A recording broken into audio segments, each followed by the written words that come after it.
దయచేసి కూర్చోరండి.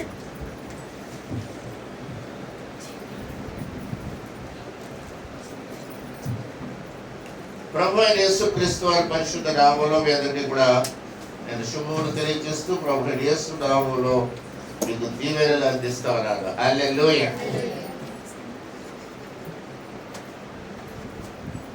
ఈ ఉదయ కాలపు ఆరాధనలకు మన మధ్యకి వచ్చినటువంటి బ్యూరా హస్బెండ్ ముందుకు రావాల్సిందిగా ఆహ్వానిస్తున్నా. ముందుకు రండి. పాస్టర్ గారు కూడా ముందుకు రావాలని మనవి చేస్తున్నారు.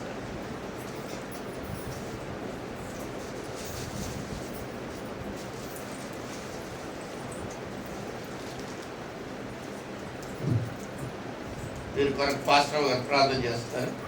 ప్రార్థన అయిన తర్వాత మొక్కలు చేద్దాం.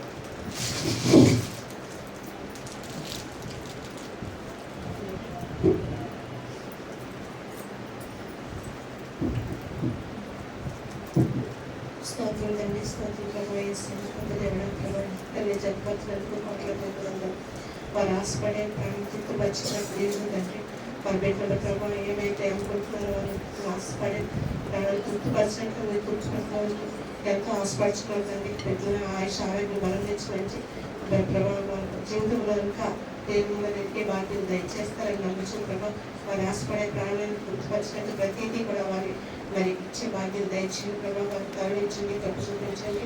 మంచి జీవితంలో ప్రభావంతో తమ ఉత్సాహంతో జ్ఞానం చేసుకొని ప్రార్థించే బాధ్యత దయచేయమని అవి చూసిన ప్రార్థన వచ్చిన ఆమేన్.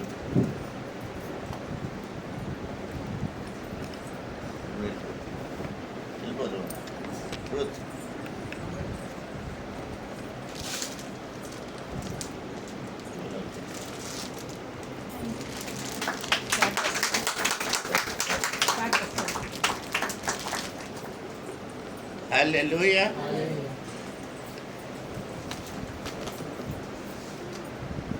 మన మనిషికి ఎవరైనా కొత్తగా వచ్చిన వారు ఉంటే దయచేసి ముందుకు రావాల్సిందిగా ఆహ్వానిస్తారు. కొత్తగా ఎవరైనా వచ్చినట్టయితే దేవుడు గారు. హల్లెలూయా.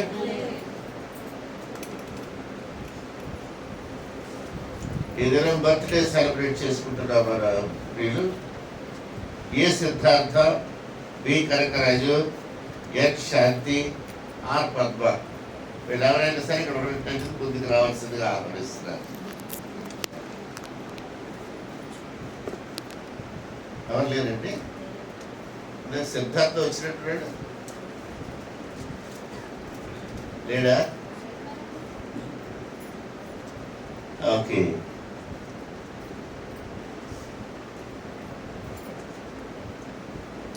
వచ్చే వారం బర్త్డే సెలబ్రేట్ చేసుకుంటున్నవారు పైల దీపిక, అలాగే వెడ్డింగ్ యానివర్సరీ సెలబ్రేట్ చేసుకుంటున్నవారు సుష్మా అండ్ రజనీ కుమార్, అలాగే రమ్య బర్త్డే కూడా ఉంది. వచ్చే వారం వీళ్ళ తప్పకుండా రావాల్సిందిగా ఆహ్వానిస్తున్నారు. పోయిన వారం బంగారు శెట్టి గారు, మన ప్రియ బంగారు శెట్టి గారు దేవుని మందిరంలో అవసరంగా ఉపయోగపడే ఒక బీరువాను దేవునికి సమర్పించారు. బీరువా పోయిన వారం మనం ప్రతిష్ఠించాం, దాన్ని ఇక్కడ పెట్టాం. దాంట్లో మీకు ఇవ్వాల్సిన గిఫ్ట్స్ అన్ని కూడా పెడుతున్నాం. కాబట్టి మరి ఒకసారి బంగారు శెట్టి గారికి కృతజ్ఞతలు తెలియజేస్తున్నారు. హల్లెలూయా. దేవుని వాక్యంలోకి ప్రవేశిద్దాం. ఇంకొక విషయం ఏంటంటే మనకి ఒక కాలర్ మైక్ సునీల్ గారు తీసుకొచ్చారు. చాలా అవసరం. ఎందుకంటే యూట్యూబ్లో ఎంత ప్రస్తుతంగా అంత క్లియర్గా లేవని తెలియజేస్తున్నారు. కనుక ఈ మైక్రోఫోన్ ద్వారా వెళ్తే ఇంకా కొంచెం క్లియర్గా ఉంటుందని అనుకుంటున్నాం. కనుక దాన్ని సునీల్ గారు బహుకరించారు. వారిని కూడా దేవుడు బాగా దీవించి ఆశీర్వదించారు. హల్లెలూయా. దేవుడు వాక్యంలోకి వెళ్ళ ముందు మనమందరం కూడా లేచి నిలబడి మీరు తీసుకొచ్చినటువంటి మీ బైబిల్ గ్రంథాలు పైకి ఆకాశం వైపు ఎత్తి పెట్టుకొని ఈ బైబిల్ కోరస్ పడుతుందాం. పఠింపశ్రేష్ఠ గ్రంథము బైబిల్, పఠింపశ్రేష్ఠ గ్రంథము బైబిల్, అనుదినం పఠించిన ప్రేమతోడ నడుపును ఓ పఠింపశ్రేష్ఠ గ్రంథము Bible. The best book to read is the Bible. The best book to read is the Bible. If you read it every day, it will lead you all the way. Oh, the best book to read is the Bible. दुनिया में सबसे प्यारे पुस्तक Bible. दुनिया में सबसे प्यारे पुस्तक बाइबल. पढ़े न इसको रोज बरोज रहे न कतरे कोई न हो. ओ दुनिया में सबसे प्यारे पुस्तक बाइबल. हालेलुया. ప్రభువైన యేసుక్రీస్తు వారి పరిశుద్ధ నామములో మరి ఒక పర్యాయం మీ అందరికీ కూడా శుభములు తెలియజేస్తున్నాడు. దేవుడు మిమ్మల్ని బహుగా దీవించి ఆశీర్వదించును గాక.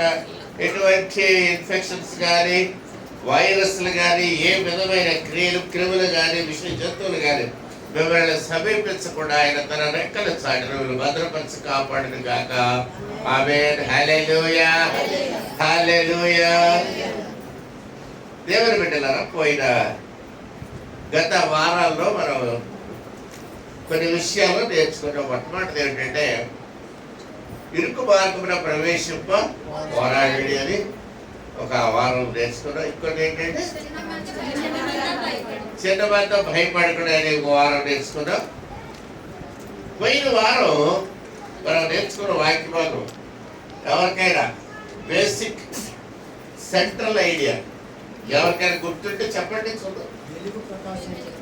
ఏంటి? వెలుగు లెమ్ము తేజని లెమ్ము లెమ్ము ఎందుకు లేగాలి? ఎందుకు తేజని వెళ్ళాలి? లెమ్ము తేజని ఎందుకు కారణం?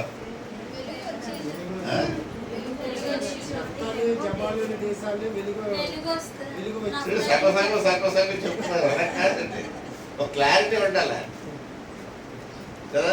ఏదైనా సరే మనసులో క్లారిటీ ఉండాలి కదా. లెమ్ము తేజని లెమ్ము ఎందుకు వచ్చింది వెలుగు? యెహోవా నీపై ప్రకాశించుచున్నాడు కనుక నీకు వెలుగు వస్తుంది. లెమ్ము తేజని ఇంకా కొంచెం చెప్పాలి, ఇంకా కొంచెం చెప్పాలి. అదొకటే కాదు.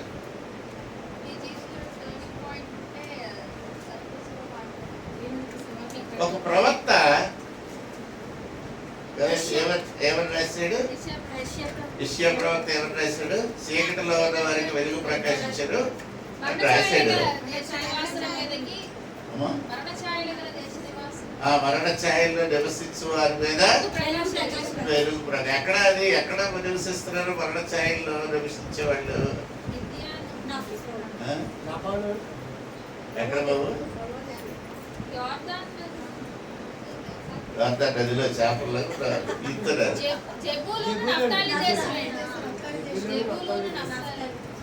జెబూలూను నఫ్తాలి దేశాల్లో ఉన్న వారి మీద ఎందుకు? అక్కడ వాళ్ళ మీద వాళ్ళ చీకట్లో ఎందుకు ఉన్నారు? అవి ఆశ్రయపురములు. అవి ఆశ్రయపురములు. ఆశ్రయపురంలో ఎవరుంటారు? హల్లెలూయా. yes.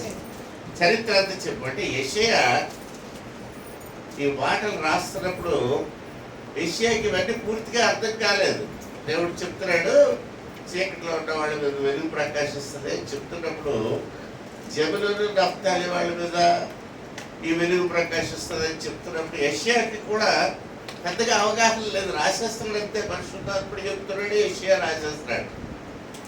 కానీ రాసేసిన తర్వాత చాలా సంవత్సరాల తర్వాత యేసు ప్రభువు వారు పుట్టి వారు సేవలోకి వచ్చిన తర్వాత బాప్తిస్మం పొంది సాతాను చేత శోధింపబడిన తర్వాత యేసు ప్రభు కిందగా ఈ చీకటి ప్రదేశాలకు అనగా ఆశ్రయపురాలుగా మోషే నిర్ణయించాడు. యెహోషువ ఎగ్జిక్యూట్ చేశాడు దాన్ని. ఆ ప్రదేశాలకు వెళ్ళి అక్కడ వెలుగు క్రియలు సువార్త ప్రారంభించారు యేసు ప్రభు. అందుకని ఆ ప్రాంతాలన్నీ కూడా మరి తర్వాత ఒక రాజుగారు ఇంకో రాజుగారికి ఈ పురాణం గిఫ్ట్ ఇచ్చాడు. ఏ రాజుగారికి ఇచ్చారు? అప్పుడు గుర్తుందండి.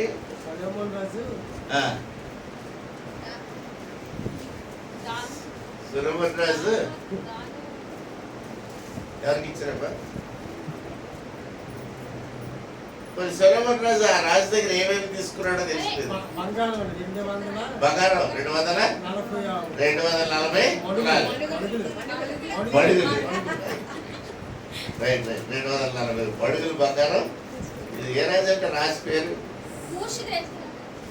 కుష్దేశ్వరాజు కాదు. కుష్దేశ్వరాజు కాదు. రాజు పేరు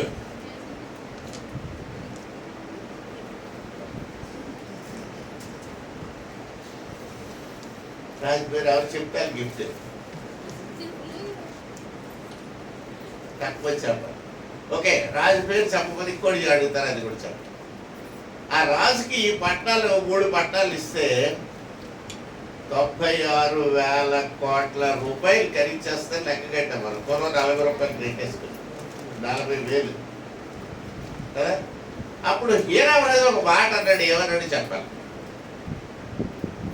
హీరామరాజు వద్దనిసాడు, ఈ పట్టణాలు నాకు వద్దు అన్నాడు. హీరామరాజు ఒక మాట అన్నాడు, ఆ మాట ఏంటో చెప్తే మీరు గిఫ్ట్ ఇస్తాను. అప్పుడే ఒక గిఫ్ట్ పోగొట్టుకున్నారు మీరు. హీరామరాజు చెప్తే ఒక గిఫ్ట్ వచ్చింది. ఆ హీరామరాజు ఒక మాట అన్నాడు, ఎవరండి? నేను 3-4 సార్లు ప్రసంగంలో రిపీట్ చేశాను. మీరు ఇంటి దగ్గర యూట్యూబ్లో ఒక్కొక్కసారి మీరుంటే మీకు అవన్నీ గుర్తుండేది. హల్లెలూయా చెప్పలేకపోతున్నారు కదా. కాబూల్ అన్నాడు. ఎవరండి? కాబూల్. కాబూల్ అంటే ఏంటంటే ఎవరు చెప్పారు? పనికిరాదు. అందరూ కొడిగారు. ఎవరికి ప్రైజ్ లేదు, అందరూ కొడిగారు. ఎవరికి క్లారిటీ లేదు. గొడిగారు కాబట్టి 6 చోట్ల నుంచి వచ్చింది. పనికిమాలిన ప్రదేశం అని హీరామరాజు అన్నాడు. Hallelujah. You lost all the 3 prizes. 3 ప్రైజులు పోగొట్టుకున్నారు. దానికి నేను బాధ్యుని కాదు, సారీ. ఈ సమయంలో ఈ దినం వాక్య భాగంలోకి వెళ్దాం. ఈ దినం వాక్య భాగంలో నేను చెప్పవలసిన ముఖ్య విషయం ఏంటంటే, మీరు ఇంటికి వెళ్ళగానే అడుగుతారు, అయితే ఏ వాక్యం చెప్పారంటే మీరందరూ కూడా చాలా సింపుల్గా సమరయ స్త్రీ గురించి చెప్పారు ఈవేళ అని చెప్తారు. సమరయ స్త్రీ గురించి తెలియని వాళ్ళు అందరికీ తెలుసు. పెద్ద విశేషమైన దేం కాదు. ఎవ్రీ టైం ఎక్కడ పడితే అక్కడ ఎన్నో సార్లు మీరు ఈ సమరయ స్త్రీ గురించి వినే ఉంటారు. యోహాను సువార్త 4వ అధ్యాయంలో యేసు ప్రభు వారు సమరయ స్త్రీతో మాట్లాడిన విధానం గురించి ఇక్కడ రాయబడింది. అదంతా కూడా సేమ్, అంత సింపుల్ స్టోరీ ఏం కాదు. దాంట్లో ఉన్న విశేషమైన సంగతులు ఈ దినాన్ని మీరు వినబోతూ ఉన్నారు. సో ఇదివరకు మీరు చాలాసార్లు వినుంటే అది కాదు. ఒక సమరయ స్త్రీ ఉంది, ఆ సమరయ స్త్రీతో యేసు ప్రభు మాట్లాడాడు, ఆవిడ వెళ్ళింది ఊళ్ళో అందరిని పిలుచుకొచ్చింది కదండి. ఈ స్టోరీ, ఈ సింపుల్ స్టోరీ అంతా మనకు తెలుసు. బట్ టుడే మీరు వినబోయేది ఏమిటంటే అందులో ఉన్న ప్రత్యేకమైన క్వాలిటీస్. ఒక క్వాలిటీ మీరు ఎప్పుడు వినరు. ఆ విషయాన్ని ఈవేళ మీతో ప్రస్తావించాలని నేను తలస్తున్నాను. But before I go to it, ఈ జనరల్ స్టోరీ కూడా కొంతమందికి తెలియని వాళ్ళు ఉంటారు కాబట్టి వాళ్ళకి ఈ విషయాలు చెప్తారు. హల్లెలూయా. జాగ్రత్తగా వినండి. ఇశ్రాయేలు దేశం 3 భాగాలుగా ఉంటది. 3 భాగాల్లో ప్రాముఖ్యమైన భాగం యోదయ అనే ఒక ప్రావిన్స్, రాష్ట్రం అనుకుంటాం. ఇశ్రాయేలు దేశంలో 3 రాష్ట్రాలు ఉన్నాయి కదండి. మన దేశంలో ఎన్ని రాష్ట్రాలు ఉన్నాయండి? 23 రాష్ట్రాలు, 29 రాష్ట్రాలు ఉన్నాయి. యూనియన్ టెరిటరీస్ కూడా కొన్ని ఉంటాయి కదా, 6. రైట్. ఇశ్రాయేల్ దేశంలో 3 రాష్ట్రాలు ఉన్నాయి. ఒక రాష్ట్రం పేరు యోదయ, ఇంకొక రాష్ట్రం పేరు సమరయ, ఇంకొక రాష్ట్రం పేరు ఎవరైనా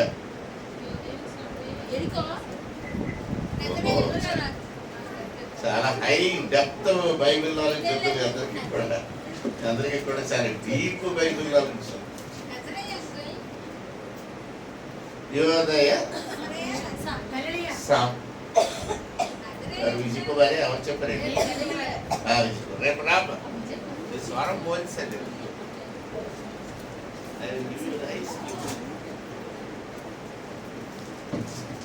direct centre for 1 person.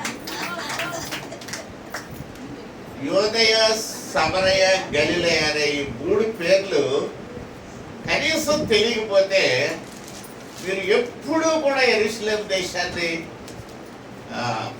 Visit చేయలేరు. తెలుసా అండి? దేవుని వాక్యంలో మీకు ఆసక్తి కలిగి వాక్యాన్ని ప్రేమించి దాన్ని తెలుసుకోవాలనే ఆసక్తి మిమ్మల్ని భక్షించి లోపల ఉన్నట్టయితే మీకు దేవుడిచ్చే గొప్ప బహుమతి ఏమిటి చెప్పండిరా? మీరు ఈ లోకంలో బ్రతుకున్నప్పుడు ఇశ్రాయేలు దేశం వెళ్ళి అవన్నీ చూసి వస్తారు. అవన్నీ ఏ మాట అయితే నేను చెప్తున్నానో ప్రతి మాట నేను బైబిల్లో చదివింది మాత్రమే కాదు, ప్రత్యక్షంగా ఈ కళ్ళతో నేను చూసి వచ్చాను. ఆ ప్రాంతంలో ఈ కాళ్ళతో నడిచారు. హల్లెలూయా.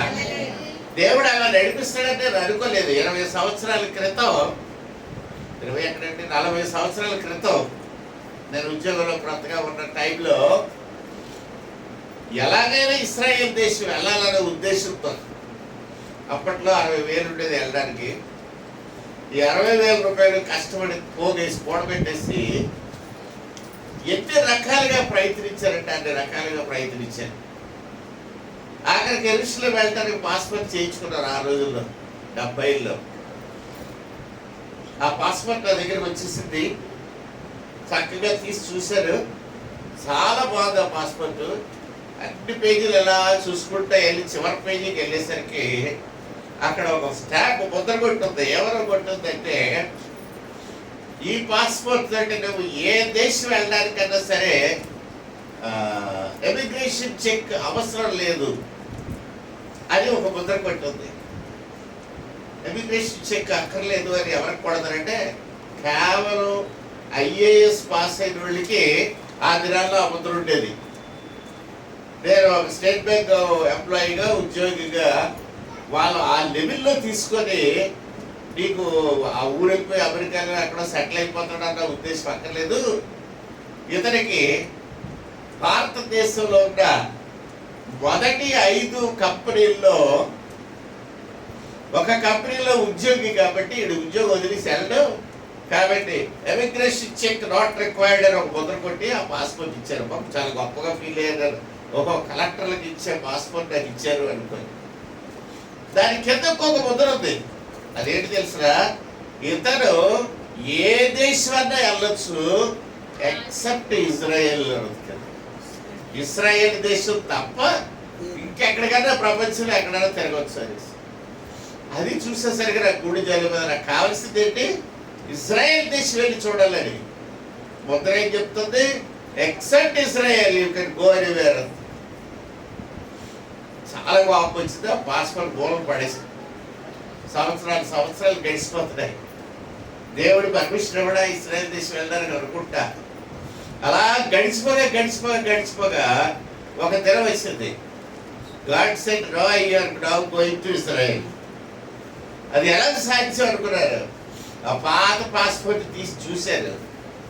అప్పుడు మిసిల్ది అయిపోయింది. ఆ పాస్పోర్ట్ ల్యాబ్స్ అయిపోయి 20 సంవత్సరాలు అయిపోయింది.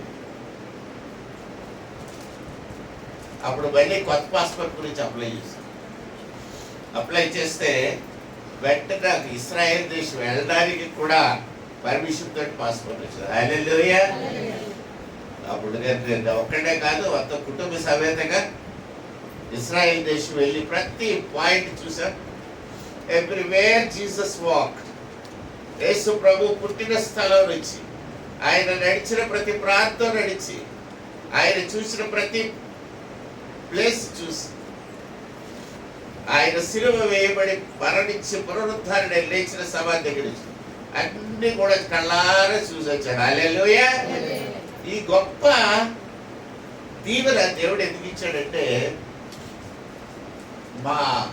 నాకు దేవుని వాక్యంలో ఉన్న ఆసక్తిని బట్టి ఇచ్చాడు. హల్లెలూయా.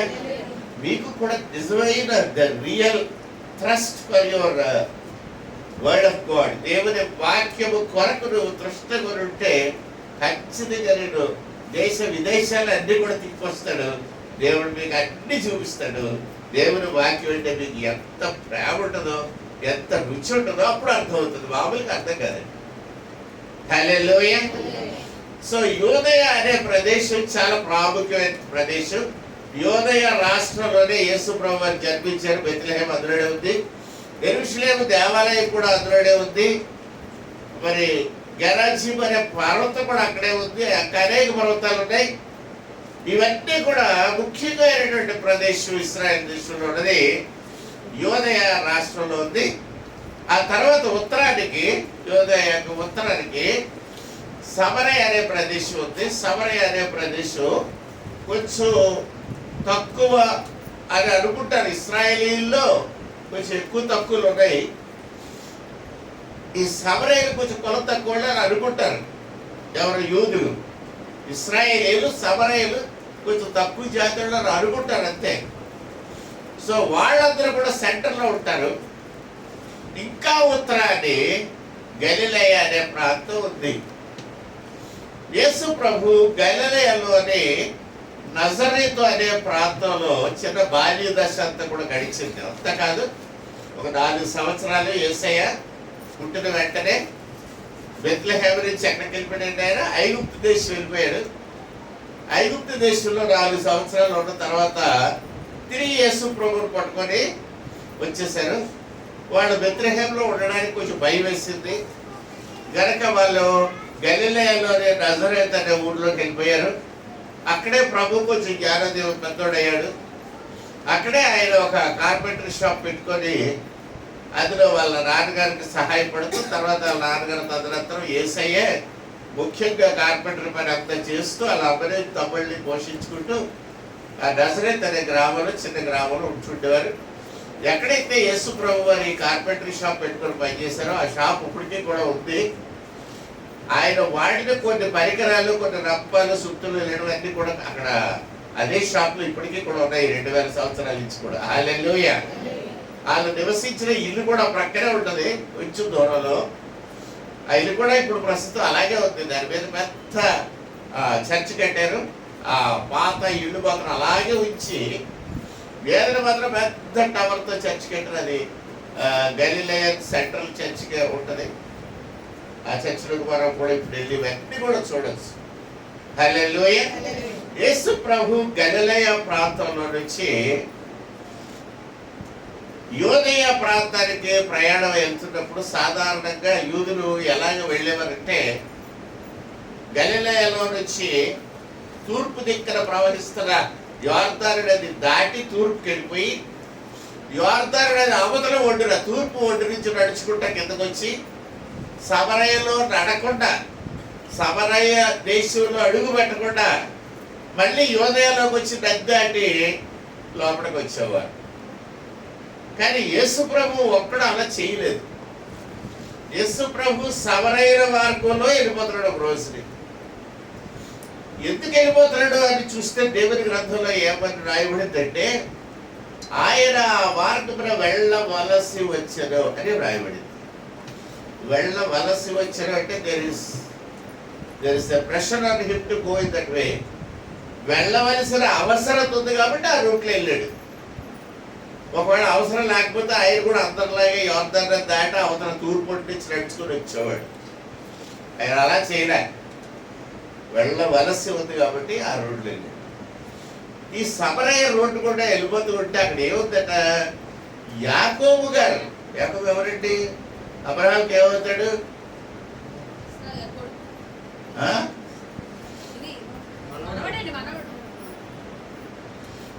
3 సార్లు కానీ పని కదా కదండి. అంటే 3 తప్పులు కొడితే కానీ మనం కరెక్ట్ లైన్లో పడ్డాం. దావీదుకి మనకే ఉన్న తేడా ఏంటంటే దావీదుకి గొలియాతును చంపడానికి ఒక్క రాయి చాలు, 3 రాళ్ళు వాడలేదు కదా. మనం కూడా మీరు వెబ్సైట్ పరీక్షలు టక్కన పాస్ అవ్వాలి అంటే, మీకు ర్యాంక్ రావాలి అంటే your first thought should be correct. అంతేగాని ఏఆ బియా సియా సిఐ ఉంటుంది, కాదు బి కాదు సి అక్షరం వేస్తాం. కదండి. యువర్ చాయిస్ ఇలా మనం చూసేసరికి మేము చాయిస్ ఇది అని వచ్చేయాలి. అలా వస్తేనే మీరు ఆ పేపర్ పాస్ అయ్యేది, లేదంటే లాజిక్ పేపర్ కదా. అంతేకాని 5 ఆన్సర్స్లో ఏది ఉంటుంది, 30 ఆన్సర్స్. అబ్రహాంకి ఏమవుతుంది టక్క చెప్పాలి వారు ఉండాలి. రైట్, అందుకే ప్రైజ్ ఇవ్వలేదు ఎవరు. హల్లెలూయా. కాబట్టి యేసు ప్రభు ఆ మార్గంలో వస్తుంటే అక్కడ యాకోబు తప్పించిన నుయ్య ఉంటుంది. ఆ నువ్వు దగ్గరికి వచ్చేసరికి యేసు ప్రభు అన్నాడంటే ఏం పట్టుకొచ్చారు అబ్బాయిలు తింటారు కానీ అక్కడ వేసి మధ్యాహ్నం 12 గంటలు ఎంత అయిపోయి మంచి ఆకలిస్తూ ఉంది. పొద్దున బ్రేక్ఫాస్ట్ చేయలేదు కదా. కాబట్టి యేసు ప్రభు శిష్యులు అడిగారు ఏం తెచ్చారంటే, పాప శిష్యుడు ఎప్పుడు కూడా ఓడగోక చూసుకుంటారు. ఎందుకంటే వాళ్ళకి ప్రీ ప్లానింగ్ అంటూ ఏ ఉండదు. ముందుగా ఆలోచించరు. మధ్యాహ్నంగా ఇస్తుంది కదా మనం ఇలాగా ఈ సమయంలో తీసుకెళ్తారండి ఈయన, అక్కడికి వెళ్ళేసరికి ఆకలిస్తుంది అని ఆలోచించుకోరు కదండి. మీరు కూడా చర్చకు వచ్చేటప్పుడు మంచినీళ్ళ బాటిల్ పట్టుకెళ్దామని ఆలోచించుకోరు. ఇక్కడికి వచ్చిన తర్వాత చూస్తారు పక్కన ఆడుకుంటుందా అనేసి, ఎవడ గుడ్లో నీళ్ళు తాగేద్దామా అని నవ్వుతుంటారు కదా. ఇంటి దగ్గరే ఉన్నప్పుడు చర్చికి వెళ్తుందా, కారుకి పట్టుకెళ్ళాలా, బైబిల్ పట్టుకెళ్ళాలా, కీర్తన పుస్తకం పట్టుకెళ్ళాలా, వాటర్ బాటిల్ పట్టుకెళ్ళాలా, గొడుగు పట్టుకెళ్ళాలంటే కొంచెం వర్షం వస్తుందేమో, ఏమీ ఉండదు కదండి. ఆలోచన మనకు ప్రీ ప్లానింగ్ ఉండదు. ట్రైన్ ఎక్కేటప్పుడు, బస్సు ఎక్కేటప్పుడు వాటర్ బాటిల్ కొనుక్కో, ఎక్కేసిన తర్వాత బస్సు వెళ్ళిపోతూ ఉంటుంది. బాగా వాటర్ బాటిల్ కావాలా, ఆపు బస్సు ఎక్కడ ఆపుతాడు అంటే కదండి. ఒకసారి శ్రీశైలం వెళ్తున్నాం, మధ్యలో ఆపండి ఎక్కడ ఆపుతాడు ఒకటే చెప్పాడు. ఇక్కడ ఆపితే పులెత్తిపోతున్నాం వాళ్ళు కదండి. బస్సు ఆపితే ఏమెత్తిపోతుందంటే పెద్ద పులెత్తిపోతుంది. మాట్లాడకుండా కూర్చొని ఆపుతాడు. కాబట్టి ఎక్కడ పడితే అక్కడ బస్సు ఆపేసి దిగిపోవడానికి ఇదేమన్నా అనకాపల్లి రోడ్డు, ఇది శ్రీశైలం రోడ్డు. అక్కడ 200 కదుపులు ఉన్నాయి అడవిలో కదా. కాబట్టి దేవుని ప్రియపెట్టారా, హ్యావ్ ఎ ప్రీ ప్లాన్. యేసు ప్రభు శిష్యులు వాళ్ళకి నేర్పిస్తున్నారు. అది నువ్వు ఎక్కడికైనా ప్రయాణం వెళ్ళేటప్పుడు జాగ్రత్త, నీ ప్రయాణానికి ఏంటి కావాలని ముందుగా ఆలోచించుకో. ఆ నూనె దగ్గరికి వెళ్ళేసరికి ప్రభు అడిగాడు ఏమన్నా తెచ్చారా, ఏమైనా తెచ్చారంటే అప్పుడు ఒకటి చూసుకొని, ప్రభు మన దగ్గర ఏం లేదు, రొట్టె తాగదు ఏమి తాగదు, మరి రొట్టె చదువుకుంటే వేసే గారికి అది వెళ్ళిపోయారా అంటే వెళ్ళిపోయి ఉండొచ్చు. ఎందుకంటే ప్రభుకి ఏమవుతుందా రాళ్ళ రొట్టెగా వేసేస్తాడు అనుకుని ఉండొచ్చు కదండి. వీళ్ళందరూ ఏం చేస్తారంటే యేసు ప్రభు ఆ నూనె దగ్గర వదిలేసి, బా ప్రభు రొట్టెలు పట్టుకొస్తాం అని ఉంటాడు. పేదరు ఎవరు అని ఉంటాడు. అనగానే వ్యవహారం కూడా పేదల దగ్గరికి వెళ్ళిపోయి మేము ఇద్దరం వెళ్ళి వచ్చేస్తాం, ఊళ్ళోకి వెళ్ళి రొట్టెలు పట్టుకొచ్చేస్తాం. అందులో ఇసుకలేని డబ్బులు నా దగ్గర నేను వచ్చేస్తాను ఆగడానికి సంచరికి బయలుదేరాడు. ఇంతమంది 12 మంది శిష్యులు ఉన్నారు కదండి. 12 మందిని ఇంత ఉండిపోవాలి కదా ప్రభు దగ్గర. ఉండకుండా ఏం చేశారు, 12 మంది కట్టకడుపునడిపోయి ఊళ్ళోకి రొట్టెలు కొనుక్కోవడానికి. ప్రభు ఎవరికి అక్కర్లేదు, ఫుడ్ కావాలి కదా. మనకదే ఎవరికి అన్ని కావలసినన్ని ఇచ్చేస్తే ప్రార్థన చేసిస్తే మనకి ప్రభు అక్కర్లేదు. మనకి వాక్యం అక్కర్లేదు, బైబిల్ అక్కర్లేదు కదా. మీ దగ్గర ఉన్న బైబిల్ కొని ఎంతకాలం అయిందండి, 2 సంవత్సరాలు అయి ఉంటుంది. దాని పరిస్థితి ఎలా ఉన్నది చూడండి. సంవత్సరం క్రితం కొనుక్కున్న బైబిల్ చెత్త అయిపోయింది. బాగుండి ఇద్దరు దగ్గర ఏంటో ఇంత బాగా చదివిస్తారా మీరంటే ఒక్కసారి కూడా చదవలేదు. మరి ఎలా చెత్త అయిపోయింది అంటే అందులోనే బైబిల్, అందులోనే రుమాలు, అందులోనే కింద పౌడర్ డబ్బు అన్నీ అందులోనే బైబిల్లోనే. సూట్ కేసు అనుకుంటారు బైబిల్ డబ్బు అంటే, బైబిల్ అంటే ఇందులోనే రుమాలు అడతాడు, ఇందులోనే పుస్తకం పెన్ అడతాడు, ఇందులోనే ఇంకొక ఏదో రాసి నోట్ బుక్ ఇందులోనే పెడతాడు. మొత్తం ఆ బైబిల్ అంతా కూడా చెత్త అయిపోయింది. దానికి కారణం ఏంటి తెలుసునండి, కష్టపడి సంపాదించుకున్న డబ్బుతో బైబిల్ కొనుక్కోబట్టే చాలా కష్టం. ఒకసారి ఒక సంఘంలో నేను ఉన్నప్పుడు ఎవరి దగ్గర బైబిల్ ఉండేది కాదు. అప్పుడు బైబిల్ ఖరీదు 30 రూపాయలు, కేజీ మాంసం ఖరీదు కూడా 30 రూపాయలు. అప్పుడు బాబు మీరందరూ కూడా ఒక ఆదివారం మాంసం తినడం మానేసి బైబిల్ కొనుక్కోండి అంటే అందరూ కూడా మాంసం ఒక ఆదివారం మానేసి బైబిల్ కొనుక్కున్నారు. ఆ రోజు నుంచి ఆ చర్చ్ నిండా బైబిల్స్ ఉండి. హల్లెలూయా. మీకు ఏదైనా కొంత ఫుడ్ మానేసి కొంత సాక్రిఫైస్ చేసి ఒక వస్తువు కొనుక్కుంటే దాని మీద మీకు ఎక్కువ మమకారం ఉంటుంది కదా. మీకు అన్ని కాటన్ చీరలు ఉంటే ఒక పట్టు చీర ఎవరో ప్రజెంటేషన్ చేస్తే మీకు ఆ పట్టు చీర ఎంతో పదిగా దాచుకుంటారు. మీకు ఉన్నవన్నీ పట్టు చీరలు అయితే ఏం చేస్తారంటే పట్టు చీరలకి అని ఇలా చెప్పి పొయ్యిలో మసిగొండ కింద వాడతారు వాటి. ఎందుకంటే ఎక్కువైపోయాయి. మా ఇంట్లో బైబిల్స్ ఎక్కువైపోయాయి. కారణం ఏంటంటే బైబిల్ సొసైటీలో ఉంటే మా అన్నయ్య అడిగిన అడగకపోయినా ఇంట్రెస్ట్ బైబిల్ ఇచ్చేస్తూ ఉంటాడు. పట్టుకెళ్ళి ఎవరికైనా ఇవ్వరాని అవి పట్టుకొని ఇంట్లో పెడితే అమ్మగారు ఎన్నిసార్లు అడిగితే అన్నిసార్లు అప్పుడు పెడితే బైబిల్ ఇస్తూ ఉంటారు.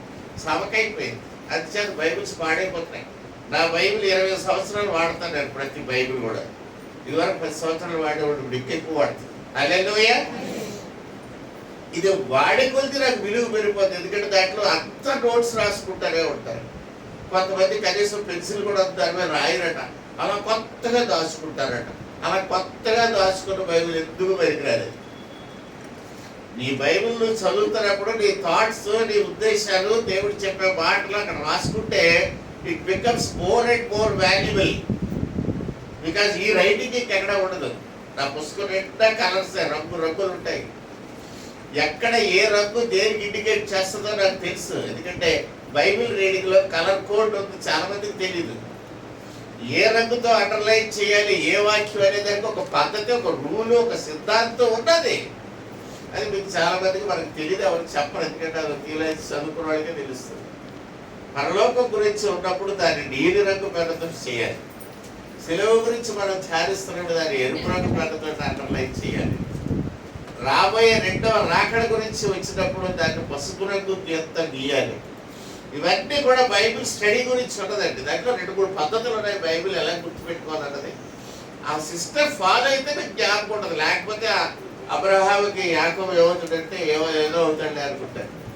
There is a system to follow and to remember. దేవుని వాక్యాన్ని జాగ్రత్తగా గుర్తుపెట్టుకునే పద్ధతి కూడా ఉన్నది. అది కూడా మీరు నేర్చుకోవాలి.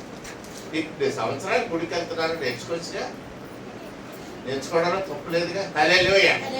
రైట్. యేసు ప్రభు అక్కడికి వెళ్తున్నారు. నూరు దగ్గర 12 మంది శిష్యులు యేసు ప్రభు వదిలేసి అక్కడ వదిలేసి అందరూ కూడా ఊళ్ళోకి పోయారు, రొట్టెలు కొనుక్కొని తినడానికి, తిరిగి రావడానికి, షికారుకి వెళ్ళడానికి, ఊరు ఎలా ఉందో చూడడానికి. ఇది ఊరు బయట ఉన్న నుయ్య. అది చదివి ఇక్కడ కూర్చొని కంటే పోయి ఊళ్ళోకి పోయి జనాలు ఎలాగున్నారో, కిరణ కొట్లు ఎలాగున్నాయో, ఫ్యాన్సీ షాప్లు సిఎంఆర్ ఎలాగుందో, కరెంట్ కశ్యప్ ఎలాగుందో చూసొద్దామని శిష్యులందరూ కూడా వెళ్ళిపోయారు. ఊళ్ళో తిరుగుతూ ఉన్నారు. ఈలోగా ఒక ఆవిడ మధ్యాహ్నం 12 గంటలకి కడవ పట్టుకొని ఆ టూర్ దగ్గరికి వచ్చింది. ఆ వచ్చిన ఆవిడ సమరయ స్త్రీ, సమరయ ప్రాంతానికి చెందిన ఆవిడ. యేసు ప్రభు ఆవిడ పలకరించి అబ్బా కొంచెం నీళ్ళు ఇవ్వు అన్నాడు. దాహం వేస్తుంది, వాటర్ ఇవ్వు. ఇప్పుడు ఆవిడ ఒక దాహంతో ఉన్న ఒక ఆయన నీళ్ళు అడిగితే ఏం చేయాలంటే సాధారణ నీళ్ళు ఉంటే ఇవ్వాలా, లేకపోతే తోడు ఇవ్వాలా, లేకపోతే నేను ఎవరు బా అని చెప్పాను, అంతే కదా. The choice is hertz. ఇచ్చే అవకాశం ఆవిడకి ఉంది. ఇస్తే ఇవ్వచ్చు, లేకపోతే నేను ఎవ్వరు అనాలి, లేకపోతే నన్ను అడక్కు అనాలి, లేకపోతే కొండడిగా ఎక్కడికి చేరుకోవాలి, అంతే. These are the options available for that lady. ఇవి అవకాశాలు, ఆవిడకున్న అవకాశాలు. ఆవిడ ఈ అవకాశాలు ఏమి ఉపయోగించుకోలేదు. యేసు ప్రభుతో ఒక అన్రిలేటెడ్ క్వశ్చన్ అడిగింది, ప్రశ్న అడిగింది. ఆ ప్రశ్న కూడా చాలా అసహ్యంగా ఉంది. మనం ఎవరినైనా ఏదైనా ప్రశ్న అడిగేటప్పుడు వాడు ఒక బుర్రతిరుగుడు సమాధానం ఇచ్చే అవకాశాలు ఉండేటట్టుగా ప్రశ్న అడగకూడదు.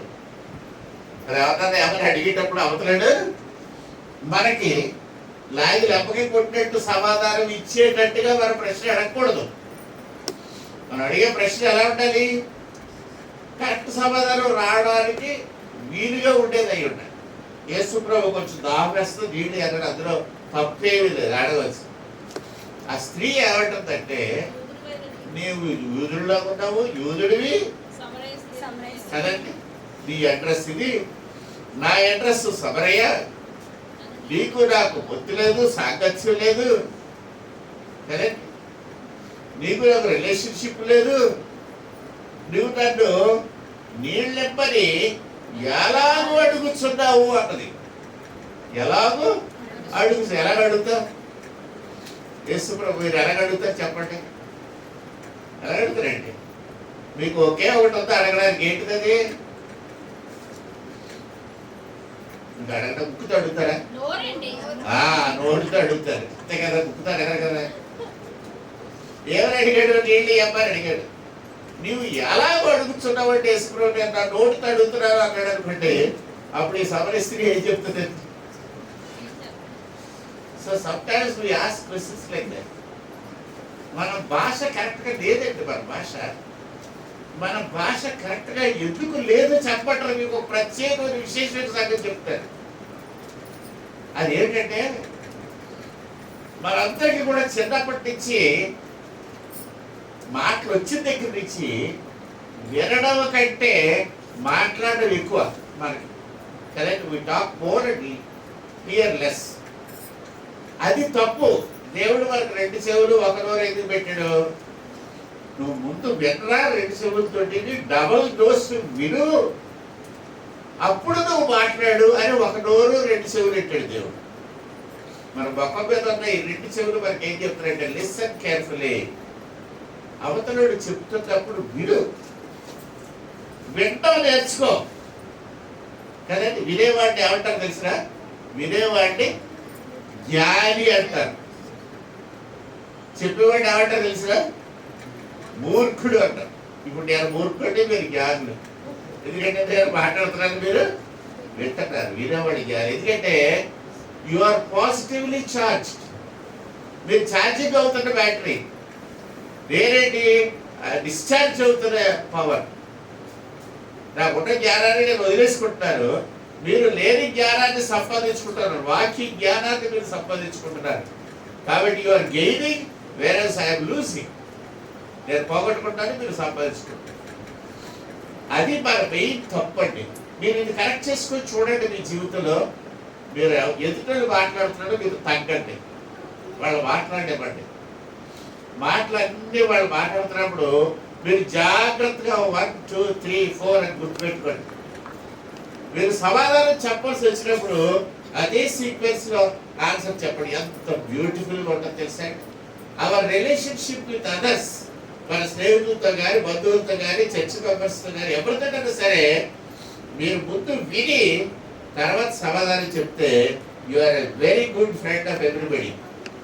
ఇంకొకటి, మీరు జాబ్స్ లో ఉంటే ఖచ్చితంగా మీ బాస్ దగ్గర ఫేవర్ సంపాదించుకోవడానికి దిస్ ఈస్ ద బెస్ట్ వే.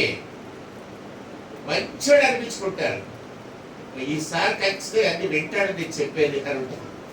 ఎంతో మందికి ఓదార్పు కలుగుతుంది. ఆ ఇంటికి చెప్పుకుంటే ఆయన వింటాడు, మాకు మూడు వింటాడు, వింటే చాలు, చేయక్కర్లేదు, మనకి సాటిస్ఫాక్షన్ అవుతాడు, తృప్తి కలుగుతుంది. హల్లెలూయా.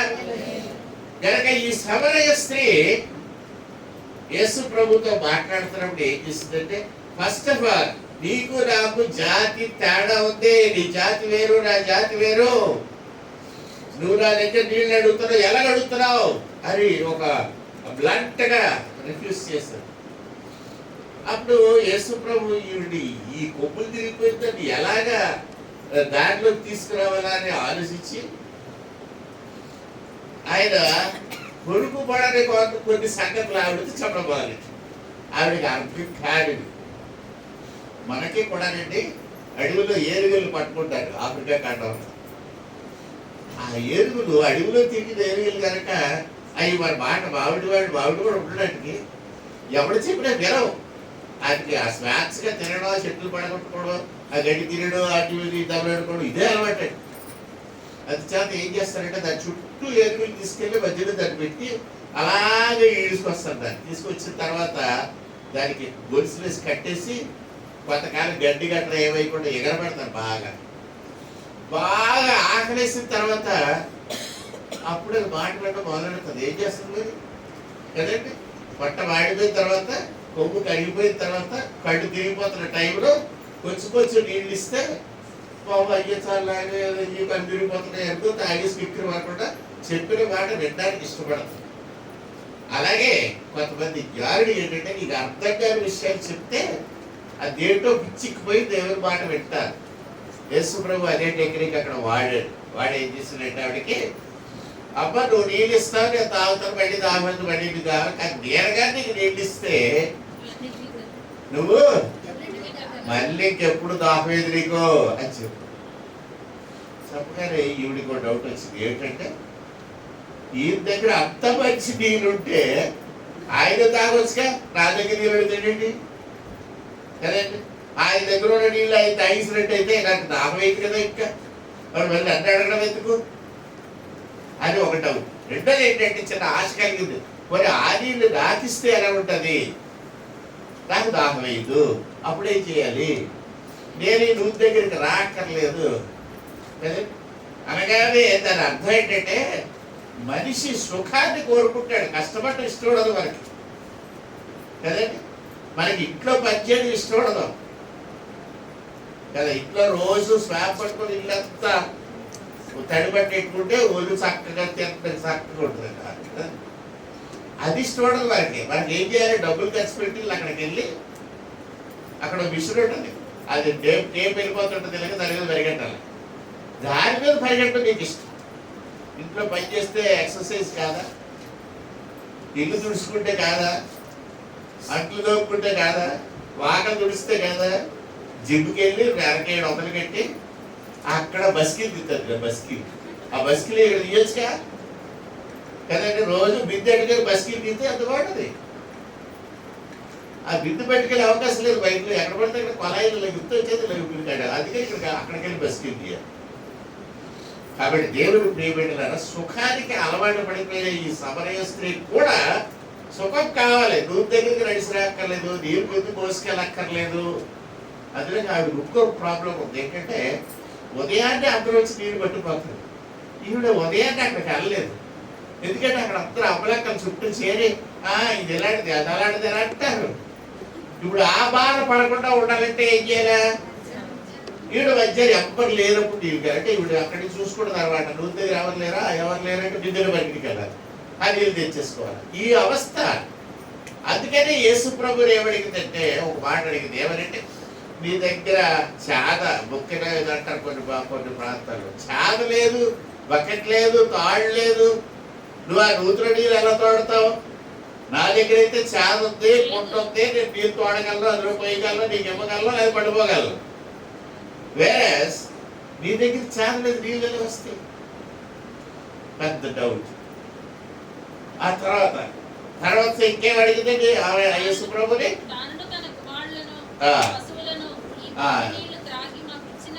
నువ్వేదో జీవనశాల వారే నీళ్ళు ఇస్తానంటున్నావు కదా, జీవనశాల నీకు ఎక్కడి నుంచి వస్తుంది, అసలు ఏమనుకుంటుందండి ఆవిడ, ఆ నూతిలో నీళ్ళే జీవజాలం అనుకుంటుంది. Wrong thinking. చాలా సార్లు మనం తప్పుడు ఆలోచనలో ఉంటాం, బేసికల్ గా రాంగ్ థింకింగ్. ఎవరైనా దాన్ని కరెక్ట్ చేస్తే మన మనసు దాన్ని ఒప్పుకోదు, ఆడు చేసింది కరెక్ట్ అని ఒప్పుకోదు. మన మనసు ఆవిడ ఉంటే అది నేను చెప్తున్నాడు, ఆడు చెప్పేవాడు నేను వినేదాన్ని, నా వయసు అంతా వాళ్ళ వయసు అంతా అది ఇలాగే మనం ఎదురాడుతాం తప్ప ఎదురుడు చెప్పే దాంట్లో ఎంత నిజం ఉంది ఎంత అబద్ధం ఉంది అని మనం ఆలోచించండి అసలు కదా. ఈ సినిమా డైలాగుల్లోనో లేకపోతే కథలు రాసిన వాళ్ళు కవులో ఏమని రాశారంటే, తల్లి మీద 3 పాటలు రాశారు. తల్లి నువ్వే నాకు జన్మనిచ్చిన తల్లి, కన్న తల్లి, ఆ తల్లి నన్ను వాసనను పోసి కదండి ప్రాణము తెగించి జన్మనిచ్చిన అనుకోడుతారు కదా, మనందరూ కూడా అలాగే పోడుతాం. రక్తం పంచుకొని పుట్టిన బిడ్డలు అని తల్లి అనుకుంటారు కదండి. నిజంగా తల్లి రక్తానికి బిడ్డ రక్తానికి సంబంధం ఉందా?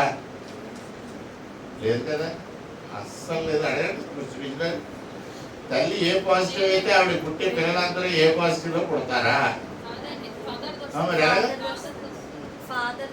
ఫాదర్ వస్తుంది, నాకు తెలియదు. కొత్తగా నర్సరీకి అయిన తర్వాత సృజనే మారిపోయింది, మొగాళ్ళకి పిల్లలు పుడతారు అని చెప్తుంది. డిగ్రీ వచ్చిన తర్వాత ఇంకేమని చెప్తుంది, ఒక డౌట్. బ్లడ్ ఫాదర్ది రాదు, మదర్ది రాదండి. బ్లడ్ రాదమ్మా, ఇంటర్నెట్ లో ఒకసారి కొట్టి చూడు.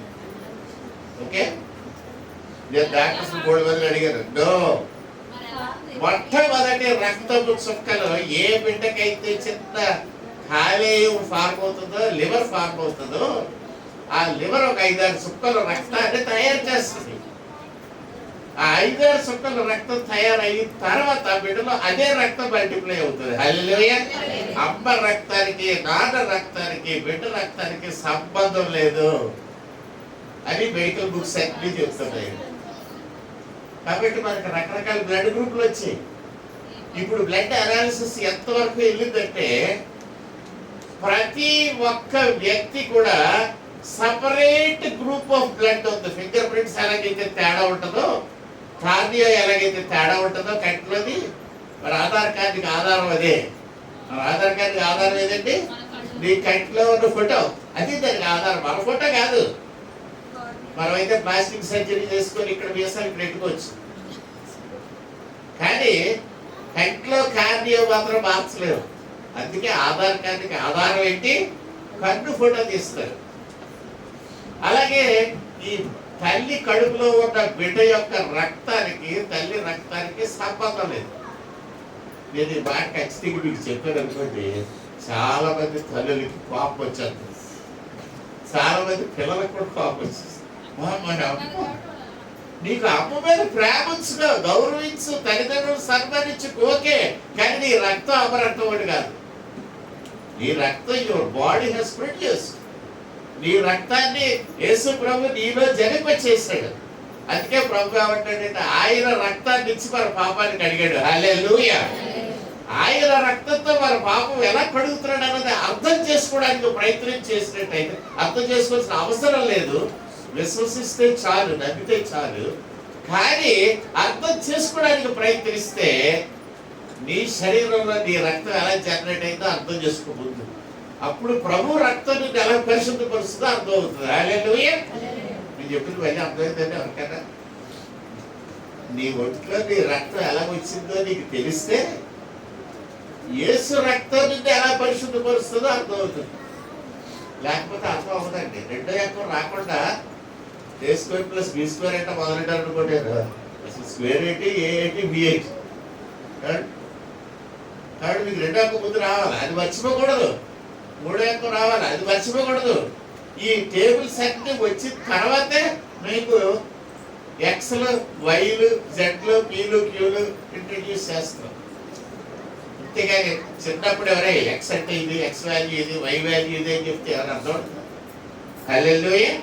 రైట్. దేవుని బిడ్డలారా, ఈ సమరయ స్త్రీ యేసు ప్రభుని ఎవడైందంటే, నీ దగ్గర చాదలేదు నీళ్ళు తోడుకోవడానికి, ఆ నీళ్ళు ఎలా తోడుతావు, అవి జీవజలం అంటున్నావు కదా. ఆ జీవజలం నీ దగ్గర ఉండడానికి నువ్వేమా యాకోబు కంటే గొప్పడువా అని అడిగిందండి. ఆవిడ కూడా చాలా ఆర్గ్యుమెంటేటివ్ అనుకుంటాను నేను. సమరయ స్త్రీ యొక్క క్యారెక్టర్స్ గురించి మనం అనాలిసిస్ చేసి చూస్తే ఆవిడ కూడా చాలా బుర్రతిరుగుడిదే. కులానికి తక్కువ అయితే అయ్యి ఉండొచ్చు, కానీ తిరుగుతాట్లో మాత్రం తక్కువది కాదు కదండి. చాలా మంది ఏ జాతి వాళ్ళు అయితే భారతదేశంలో తక్కువ కులాలు అని అనుకుంటున్నారో, ఇప్పుడు యునెస్కో వాళ్ళు ఏం కనిపెట్టారంటే, ఈ తక్కువ జాతి కింద మన భారతదేశంలో అణిచివేయబడిన తరగతుల్లో నుంచి the best poets are coming. ఇప్పుడు వచ్చేవాళ్ళు అందరూ కవులు ఎవరు వస్తున్నారో తెలుసు మీకు? తెలంగాణ కవులు ఎవరో తెలుసు మీకు? ఎక్సలెంట్ పాటలు పాడేవాళ్ళు ఎవరో తెలుసా? లేదా? ఏ కులాలు అయితే షెడ్యూల్డ్ కాస్ట్, షెడ్యూల్డ్ ట్రైబ్స్ అని కిందకి అడగదొక్కారో వాళ్ళు రాసిన పాటలు ఈ దినాన్ని రక్తం ఉడికిచ్చేస్తున్నాయండి, తెలుసా? కాబట్టి యునెస్కో వాళ్ళు ప్రపంచంలో ఉన్న అతి జ్ఞానులు అందరూ కలిసి ఏం చేశారంటే, ఈ లోయర్ క్యాస్ట్లు అన్న వాళ్ళు రాసిన పాటలు, వాళ్ళ వాగ్మయం, వాళ్ళ తెలివితేటలు, వాళ్ళు రాసే విధానం, వాళ్ళు పాడే విధానం, వాళ్ళ music system world's best music system అని అంటున్నారు. ఇప్పుడు అర్థమైంది. ఇప్పుడు కదండి, గాన గంధర్వుడు బాలసుబ్రహ్మణ్యం అనుకున్నారు కదా, బాలసుబ్రహ్మణ్యాన్ని మించి పాడేవాళ్ళు ఎస్ఎస్టీలో ఉన్నారు. ఎంత బాగా పాడుతున్నారు వాళ్ళు. వాళ్ళు రాసి సొంత పాటలు రాసుకొని పాడుతున్నారు. ఇప్పుడు అర్థమవుతుంది దానికి. దేవుని ప్రియబిడ్డలారా జ్ఞాపకం పెట్టుకోండి, ఈ సమరయ స్త్రీ యేసు ప్రభువుతో ఆర్గ్యుమెంట్ మొదలెట్టింది. చిన్న ఆర్గ్యుమెంట్ కాదు, చాలా ఇంటెలిజెంట్ గా మాట్లాడుతుంది. నువ్వు యాకోబు కంటే గొప్పడువా, యాకోబు సంగతి అసలు నీకు తెలుసా అంటుంది. అంటే ఈవిడికి చాలా నాలెడ్జ్ ఉంది, చరిత్ర బాగా తెలుసు. అబ్రహాం పరముడు యాకోబు అన్న సంగతి సమరయ స్త్రీకి తెలుసు కదండి. ఇక్కడ ఉన్న చర్చ్ లో క్రిస్టియన్స్ కి తెలియదు, 30 ఏళ్ళ బట్టి చర్చ్కి వెళ్తున్నారు, సండే స్కూల్ దగ్గర నుంచి నేర్చుకుంటున్నారు. అయినా సరే అబ్రహాంకి యాకోబుకి రిలేషన్షిప్ తెలియదు. సమరయ స్త్రీకి మొత్తం చరిత్రతో తెలుసు. అందుకే అడుగుతుంది, మా తాత ముత్తాతల లాంటి ఆ కాలంలో యాకోబు తవ్వించిన నుయ్య ఇది సుఖారనే. ఈ నుయ్యలో నీళ్లు ఎంతో గొప్పవి, నీ దగ్గర అంతకంటే గొప్పడు నువ్వు అని అడిగింది. అయితే యేసు ప్రభు ఏం చెప్పాడు అంటే, ఈ నీళ్లు తాగి మళ్ళీ మళ్ళీ నువ్వు రేపు వచ్చేస్తావు ఇక్కడికి, నేను ఇస్తే అలాగే ఉండదమ్మా, డిఫరెంట్ వాటర్ అని చెప్పాడు ఆయన కదా. అప్పుడు ఆవిడ 2 కారణాలు చెప్పింది. ఎందుకంటే నేను తిరిగి దట్టుకొనకుండునట్లు ఎంత దూరం నడక, రోజు ఎక్సర్సైజ్, ఈ వాకింగ్ డిస్టెన్స్ లేకుండా ఉండడానికి ఆ నీళ్ళు ఇవ్వని అడిగింది. వైషి వాటెడ్ వాటర్ అని ప్రశ్న గారు వస్తే మనం ఏం రాయాలి? ఆవిడ ఎంత దూరం రాకుండా ఉండడానికి కదా కష్టపడుతుంది. మోసుకెళ్తే నుంచి లోడ్ పెట్టుకెళ్ళాల. అందుకని అదంతా లేకుండా ఉండడానికి నాకు ఆ నీళ్లు ఇవ్వు అని అడిగింది యేసుప్రభు. యేసుప్రభు ఏం చెప్పాడు? ఆల్రెడీ ఇస్తారు, కానీ కండిషన్ ఏంటి? మీ ఆయన్ని తీసుకున్నప్పుడు ఆయన టాపిక్ లోకి దించాడు యేసుప్రభు. యేసుప్రభు wanted to tell her history. ఆవిడ చరిత్ర చెప్పాలనుకుంటున్నాడు ప్రభు. ఎప్పుడు లొగ్గుతాం అంటే మన చరిత్ర చెప్తే లొగ్గుతాం, అకబుర్లు ఒక్కొక్కరు కదా. మనం పెద్ద కబుర్లు గొప్ప కబుర్లు చెప్తాం, బడాయి కబుర్లు చెప్తాం. మా నాన్నగారు అది తెలుసా, మా అన్నయ్య అది తెలుసా, నేను ఇలా చిటికేశానంటే మా బావగారికి డిఎస్పీ తెలుసా, గొప్పలు చెప్పుకుంటావారు. అప్పుడు అవతలాడు నేను కలెక్టర్ తెలుసా అన్నాడు అనుకుంటాప్పుడు, sir sir sir sir sir sir ఏదో అనిసారు సార్, మా బాబారిది ఎవడో కాదు సార్, డిఎస్పీ కాదు సార్, నేను మొట్టు పోలీసుడు సార్, మా బాబారిది కానిస్టేబుల్ అనుకోండి, నేను ఏం చెప్తాను? సెంటెన్స్ పెట్టు కదా. గొప్పలు చాలా మంది గొప్పలు చెప్పు, డాబులు చెప్పుకుంటా కదా కదా. మీ అబ్బాయో ఎవడో ఎంఆర్ఓ ఆఫీసులో గుమస్తారు కూడా, మీరు ఏం చెప్తారు? మా అబ్బాయి ఎంఆర్ఓ కదా, గుమస్తా అని చెప్పరు, ఏం చెప్తారు? ఎంఆర్ఓ డైరెక్ట్ గా పెంచాడు ర్యాంక్. మా పెద్దని కూడా అలాగే పెంచేసుకోండి. నేను బ్యాంక్ లో గుమస్తా అయితే ఆవిడతో చెప్పడం అలాగే చెప్పడం చూసాను. మా తమ్ముడు ఏసీ పెట్టారు, అసిస్టెంట్ జనరల్ మేనేజర్ అంటే. నేను అసలు ఏ మేనేజర్ కాదు అని అలా చెప్తాడు. ఒక్కోసారి ముందే చెప్పేవాడు, అనే వచ్చేవాడు ఆడు కూడా బ్యాంక్ కూడా, నువ్వు ఏం చెప్పనట్టు వాడు తెలిస్తే రేటు. అదే గొప్పలు, డోంట్ సే దట్. మిలిటరీ వాళ్ళు ఇంకా గొప్పలు చెప్పేసుకుంటారట. ఆడు సిపాయి ఉన్నాడు అనుకోండి, మా అబ్బాయి సిపాయి అంటారు, మా అబ్బాయి బ్రిగేడియర్ కదా. మీ అబ్బాయి నేవీలో ఉన్నాడు అనుకోండి, ఏదో కెడెట్ కింద, ఏం చెప్తారు తెలుసా?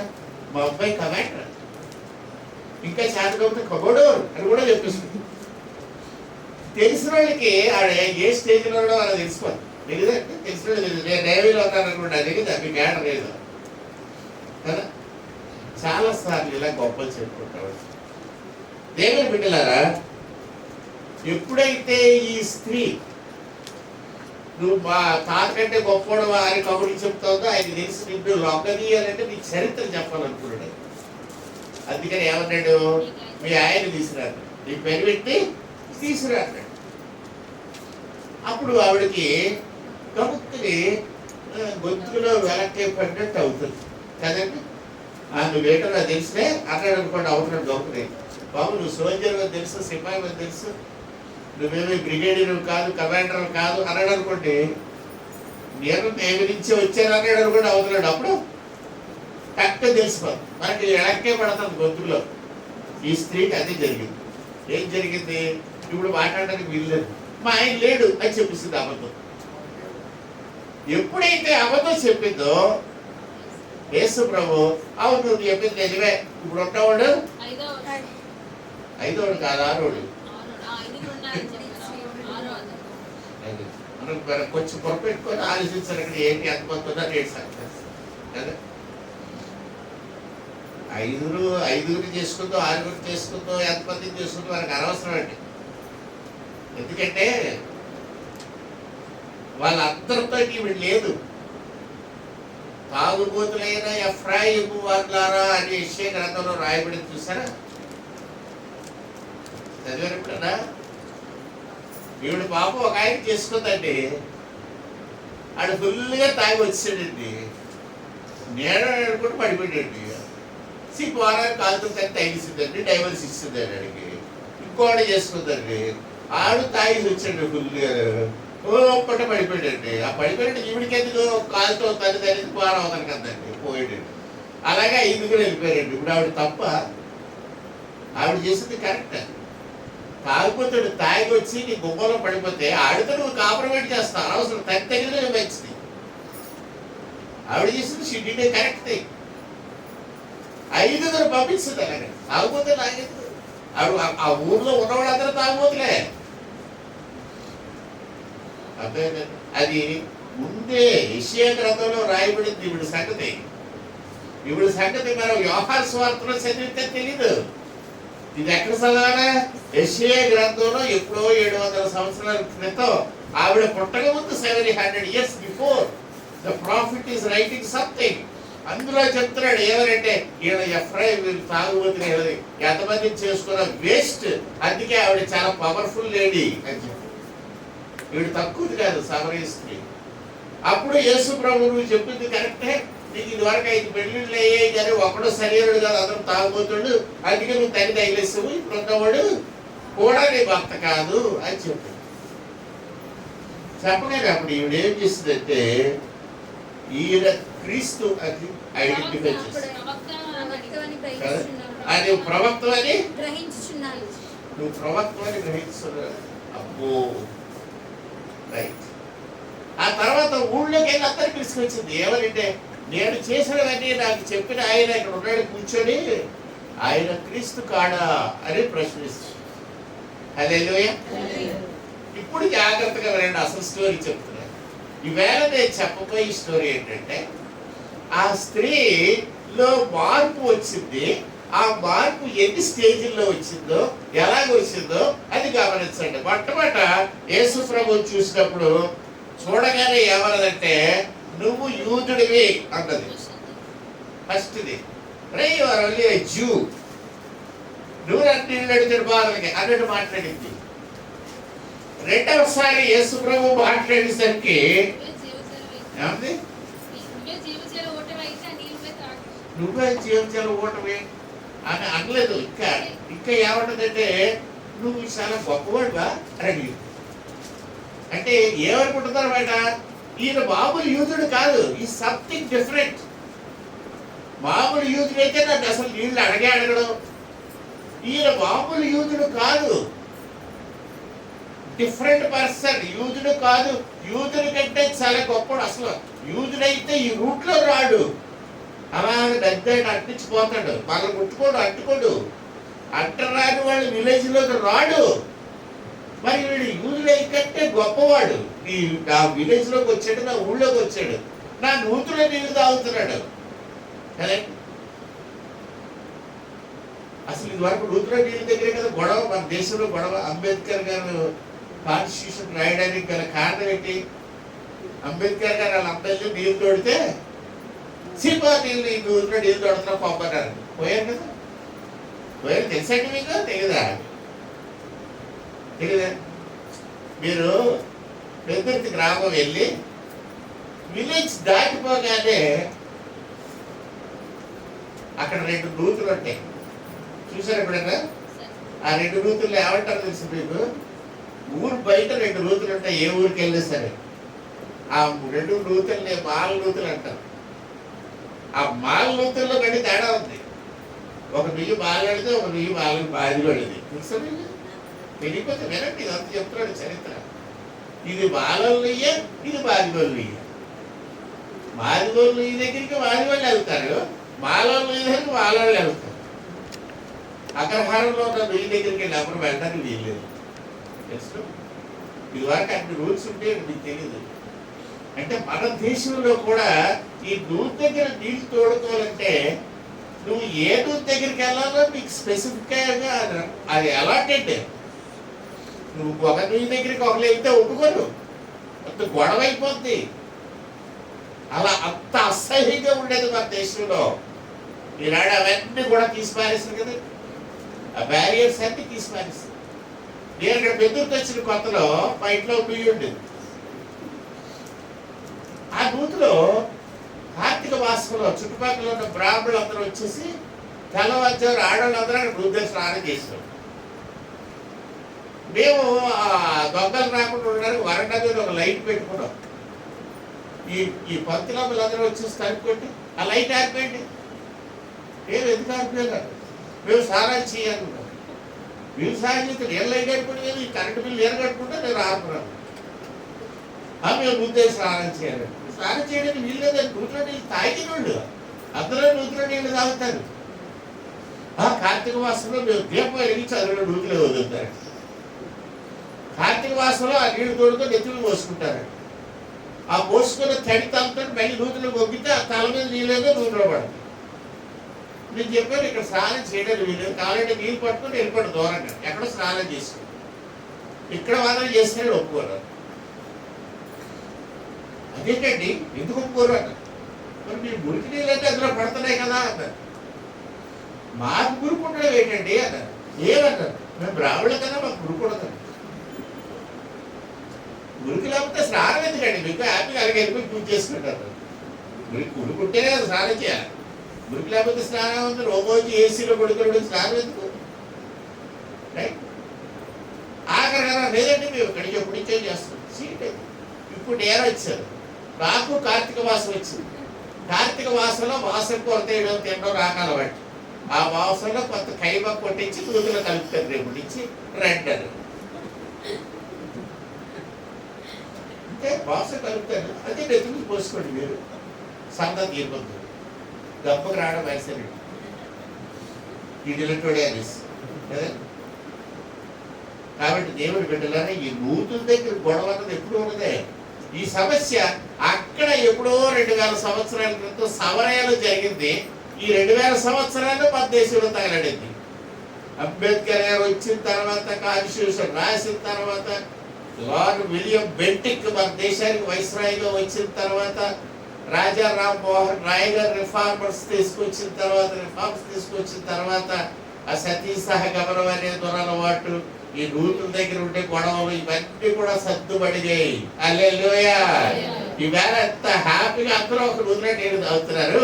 అందరూ ఏదైతే తాగిపూడి రిజర్వాయర్లో నీళ్లు పంపు చేస్తుంటే మొత్తం అందరూ ఆ నీళ్ళు తాగుతున్నారు. అదే హల్లెలూయా. కాబట్టి దేవుని బిడ్డలారా ఈ గొప్పవాడువా అని అడిగిన మనిషి దెన్ షీ రియలైజ్డ్, ఒక్కసారి తన పాత గత జీవితంలో ఏం జరిగిందో ప్రభు చెప్పగానే నువ్వు ప్రవక్తవా, ఇందాక యూదుడు అంది, తర్వాత నువ్వు చాలా గొప్పడు ఏంటంది, you are more than a Jew అంది. Now she says are you a prophet, నువ్వు ప్రవక్తవానికి అంటే ఎలా తెలిసిపోతున్నాయి అన్నది. ఆ తర్వాత ఎవరైనా తెలిసింటే ఆవిడ నువ్వు క్రీస్తు కాడా అన్నది. Is the Christ saviour anointed for us, మన కొరకు అభిషేకించబడేవాడు, దేవుని చేత అభిషేకించబడి భూలోకానికి వచ్చి సిలువ మీద రక్తం కార్చి పాప పరిహారార్థమై ఆయన అప్పగించబడి ప్రాణం పెట్టాడని అప్పుడు ఒప్పుకోతుంది. ది స్టేజెస్ ఆఫ్ చేంజ్, ఈ సమరయ స్త్రీలో ఉన్న మార్పులు ఎలాగ మారుకుంటా వచ్చిందో చూడండి. అలా స్టెప్ బై స్టెప్ మారుకుంటూ ఈ మార్పులు మనలో కూడా స్టెప్ బై స్టెప్ వస్తాయి. అన్ని ఒకసారి వచ్చి మనం ఒక్కసారి యేసుప్రభువుని అంగీకరించలేవు. ఒక్కసారి ఆయన మన హృదయం వచ్చి ఆపరేవి మార్పు చేసాడు. The changes are progressive. ఒకదాని తర్వాత మార్పులు మన జీవితంలో కలిగినాయి. మొట్టమొదటి మార్పు చదవడానికి నువ్వు ఇష్టపడాలి. దేవుని వాక్యం వింటుంటే వినడానికి ఇష్టపడాలి. The moment you have a taste for the word, దేవుని వాక్యం కొరకు నువ్వు చిన్న ఆసక్తి కలిగి ఉంటే దేవుడు నీ జీవితంలో గొప్ప మార్పు తీసుకొస్తాడు. హల్లెలూయా. మీరు ఏనాడు కూడా దేవుని వాక్యం బోధించాలని కానీ, సువార్త చెప్పాలని కానీ, వాక్యం చెప్పాలని ఎప్పుడు అనుకోలేదండి. నా ప్లానింగ్ అంతా డిఫరెంట్. ఏదో రకాలు ఆలోచించుకుంటూ ఉండేవాడిని, రకరకాల విద్యలు అభ్యసించుకుంటూ ఉన్నాను. I was learning and reading and studying for something more, something different.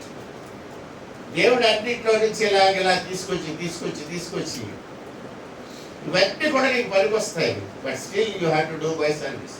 ఆయన సేవలోనికి నన్ను పిలుచుకున్నాడు. హల్లెలూయా. పిలుపు లేకుండా ఎప్పుడు కూడా సేవలోకి రాలేడు. అది గుర్తుపెట్టుకోండి. దేవుడు పిలుస్తాడు, దేవుడు మీకు ట్రైనింగ్ ఇస్తాడు. ఆ ట్రైనింగ్ లో there is lot of changes. ఆ జీవితం మారుతుంది. సమరయ స్త్రీని ప్రభు ఒక గంటలో స్టేజ్ బై స్టేజ్ మార్పు చేసుకుంటూ వచ్చాడు. ఈ స్త్రీ పూర్తిగా యేసు ప్రభుని యేసు క్రీస్తుగా గమనించేటప్పటికి శిష్యులందరూ పరిగెడుకుంటూ వచ్చారు. వచ్చిన వాళ్ళు 2 పనులు చేయలేదట. ఏం చేయలేదని రాసిన వాక్యంలో, ఏం మాట్లాడుతున్నా మా అయ్యగారితో అని ఆవిడ అడగలేదు. యేసు ప్రభు దగ్గరికి వెళ్ళి ఈవిడితో ఏంటి మీరు మాట్లాడుతున్నారని ఈవిడ అడగలేదు. కరెక్ట్. అంటే శిష్యుల పరిస్థితి ఏంటంటే అక్కడ శిష్యుల పరిస్థితి ఆలోచించారా? అది కోపం వస్తుంది. ఎందుకు కోపం వస్తుంది? ఈ సమరయ దానితో మాట్లాడతాడు మా ప్రభు. మా రక్షకుడు యూదుడు, ఇశ్రాయేలీయుడు ఈ కులం తక్కువ దానితో మాట్లాడుకొని అసలు కొడుకొని కూర్చొని ఉంటాడు. కరెక్ట్. మీ అబ్బాయి మీ ఇంట్లో పనిచేస్తున్న 10 మంది కూతురుతో కబుర్లు చెప్తున్నాడు అనుకోండి, కూర్చొని ఊరుకుంటారా మీరు? చెప్పండి, ఊరుకుంటారా? ఏమంటే పిల్ల నువ్వు అలా వెళ్ళి అక్కడ వెళ్ళి వాకంటుడు, ఆ పిల్లలు అటు పంపిస్తాను, ఇటు పంపిస్తాను. కరెక్ట్. శిష్యులకి యేసు ప్రభు మీద కోపం వచ్చేది. ఇప్పుడు శిష్యుల్లా లేరు, కానీ అడగడానికి భయపడ్డారు. గురువుగారు ఎలాగడుగుతారు? అడగడానికి భయపడిపోతారు. ఈలోగా ఏమైంది? ఆ స్త్రీ వెళ్ళిపోయి అందరినీ పిలుచుకొచ్చిందట. ఇది వరకు ఆవిడ ద్వారకొని ఇది అందరినీ చూసి రూత్ దగ్గర ఎవరన్నా ఉంటే వెళ్ళింది కాదు. అలాంటి మనిషి ఇప్పుడు ఏమైపోయింది? వెళ్ళి ఏమంటో రెండు మీకు ఒక విషయం చెప్తాను. ఏంటంటే రూత్ దగ్గర ఒక ఆయన కూర్చొని లేడు, నా బ్రతుకంతా చెప్పేసాడు, జాతకం చెప్పినట్టు చెప్పాడు.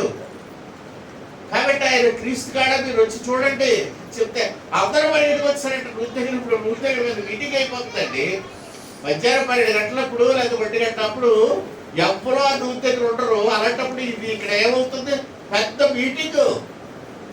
ఆ మీటింగ్ లో వాళ్ళందరూ యేసు ప్రభు మాటలు విని ఏమన్నారో తెలిసినా, అమ్మ నువ్వు చెప్పినందు వల్ల మేము నమ్మటం లేదు, కానీ మేము ఆయన్ని చూసి ఆయనే మెస్సయ్య అని నమ్ముతున్నాము. హల్లెలూయా. నేను కూడా మా డాడీతో అది చెప్పాను, మీరు చెప్పడం వల్ల నేను క్రైస్తవుడు అవ్వలేదు, కానీ ప్రభు నన్ను పిలిచాడు, ఆయన స్వరం విన్నారు కనుక నేను క్రైస్తవుడు అయ్యాను. హల్లెలూయా. క్రైస్తవ కుటుంబంలో పుట్టినంత మాత్రం నువ్వు క్రైస్తవుడు కాదు, కానీ క్రీస్తుని హృదయంలో చేర్చుకుంటే నువ్వు క్రైస్తవుడు అవుతావు. హల్లెలూయా.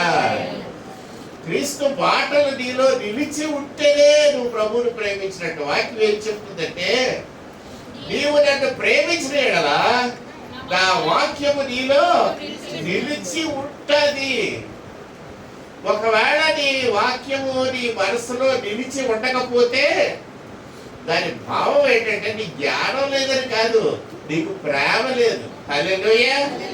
ఒక ఎగ్జిక్యూటివ్ ఇంజనీర్ ఉండేవాడు. ఆయన నా దగ్గరికి వచ్చాడు, సార్ వాక్యం నేను రోజు చదువుతున్నాడు చిన్నప్పటి నుంచి, కానీ నాకు ఒక్క బెసర గుర్తుండదండి. మీకెలా గుర్తుండదు సార్ ఇన్ని వాక్యాలు అని అడిగాడు. అంటే నేను కూడా ఉద్యోగం వస్తుంది కదా, నేను కూడా బ్యాంకులో ఉద్యోగం చేస్తాను, నాకు 3 పనులు ఉండి negotiable instruments act, regulations act, banking regulations act ఇవన్నీ చదువుతూ ఉండేవండి. మీరు ఇవన్నీ చదువుతారు కదా పెద్ద పెద్ద యాక్ట్లు, మరి బైబిల్ కూడా మీరు చదువుతారు, ఎలా గుర్తుంటుందంటే అడిగాడు. అడిగితే గుర్తుండడానికి కారణం జ్ఞానం కాదు. It is not the capacity of your head. కెమిస్ట్రీలో వ్యాలెన్సీ థియరీ అని ఉంటుంది, అని చదివి తెలుసుకో. వ్యాలెన్సీ థియరీ ఎప్పుడైనా చదివా విన్నారా? The proton has a capacity to hold electrons and neutrons together. How much capacity a proton has అన్నది valence థియరీలో వస్తుంది. How much word of God can you remember అనేది జ్ఞానం మీద మెమరీ మీద డిపెండ్ అయి ఉండదు. దేని మీద డిపెండ్ అయి ఉంటుంది? ఏసీ చెప్పాడు తెలుసండి, ప్రేమ మీద డిపెండ్ అయి ఉంటుంది. If you love God you will remember the word of God. If you don't love God you will forget about the word of God. Hallelujah. దేవుని ప్రేమించినట్లయితే నా వాక్యము నీ హృదయములో నిలిచి ఉంటుంది. నీ వాక్యం, దేవుని వాక్యం నీ హృదయంలో నిలిచి లేకపోతే దాని అర్థం నువ్వు తెలివి తక్కువని కాదు, నువ్వు జ్ఞానివి అని కాదు, నీ జ్ఞాపక శక్తి తక్కువ ఉందని కూడా కాదు. మరి ఏంటి? యేసు ప్రభు నువ్వు ప్రేమించడం లేదు, అది తేడా. If you love Jesus you will remember all the word of God. అర్థమైందండి? నేను చెప్పేదాన్ని అర్థమైందండి. నువ్వు ప్రేమించినోడి దగ్గరికి వెళ్ళిపోవడానికి పరిగెట్టి వెళ్ళిపోతావు. ప్రేమ లేకపోతే అర్థం ఏంటి కదా? ప్రేమిస్తేనే వెళ్ళిపోవాలని ఆశ ఉంటుంది. పట్టణం వదిలేసి పల్లెటూరు వెళ్ళిపోతున్నారు కదా కదా సిటీ వదిలేసి ఎక్కడికి వెళ్ళిపో. ఎందుకు? మనం ప్రేమించినాడు అక్కడ ఉన్నాడు, ఇక్కడ లేడు కదా. We leave father mother everybody కదా. తల్లిదండ్రులు విడిచి నీ భార్యను హత్తుకొనుకో, వారి ఆత్మ శరీరం వెళ్తురు అని యేసుప్రభు దేవుడు వాక్యం చెప్పాడు కదా కదండి. ఒకసారి ఒక ఆఫీసర్, మా బ్యాంక్లో ఒక లేడీ ఆఫీసర్ ఉండేది. వాళ్ళ ఆయన అహ్మదాబాద్లో ఉద్యోగం చేస్తున్నాడు. ఆ ఉద్యోగం రిజైన్ చేసి వచ్చాడు. ఇంకొక ఆవిడ కూడా ఉంది. ఆవిడ ఏం చేస్తుందంటే ఈవిడ దెప్పుతుంది. ఏమైనా దెప్పుతుందంటే మీ ఆయన అహ్మదాబాద్లో ఉద్యోగం రిజైన్ చేసి వచ్చిపోతే ఆవిడ చేయొచ్చు కదా. ఈ అదే ఆవిడ వాళ్ళ ఆయన అమెరికాలో ఉద్యోగం చేస్తున్నాడు. ఆయన కూడా రిజైన్ చేసి వచ్చి అప్పుడు ఇంకో ఫ్రెండ్ అంటున్నాడు, కాబట్టి అహ్మదాబాద్లో భర్త ఉద్యోగం వచ్చిన సరే పరిగెట్టుకు వచ్చేస్తున్నాడండి. అసలు అమెరికా నుంచే పరిగెట్టుకు వచ్చేస్తున్నారు. అహ్మదాబాద్ రాడా? నీకు ఎక్కడ ప్రేమ ఉందో అక్కడ పోతావు. నీకు ప్రభు మీద ప్రేమ ఉంటే ఈ వాక్యం నీలో నిలిచి ఉంటుంది. ప్రభు మీద ప్రేమ లేకపోతే వాక్యం ఎవాపరేట్ అయిపోతుంది, ఆవిరైపోతుంది. సో దేవుని వాక్యం చెప్పే పాస్టర్లో మీకంటే తెలివైనవాడు కాదు, మీకంటే పెద్ద జ్ఞానం ఉన్న బుర్రకాయ ఉన్నవాడు కాదు, జ్ఞాపక శక్తి ఉన్నవాడు కాదు. ఏమన్నా తెలుసా?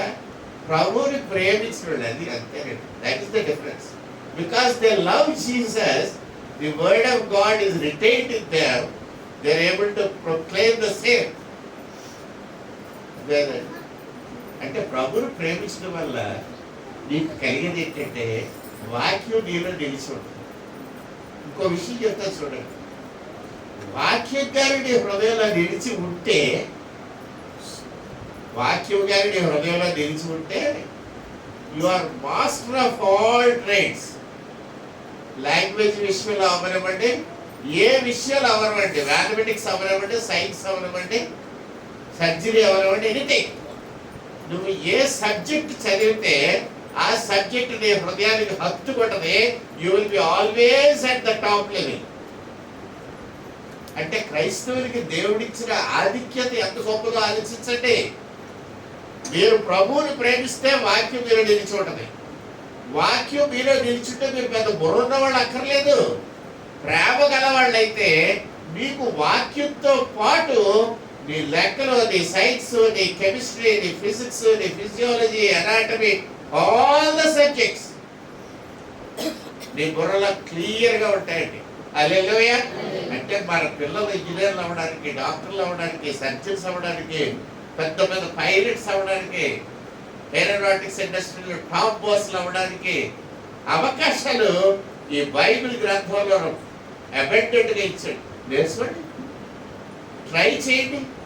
ఫస్ట్ ఆఫ్ ఆల్ నా నీతిని రాజ్యంలో వెతుకడి, అప్పుడు ఇవన్నీ మీకు ముందు చేయండి.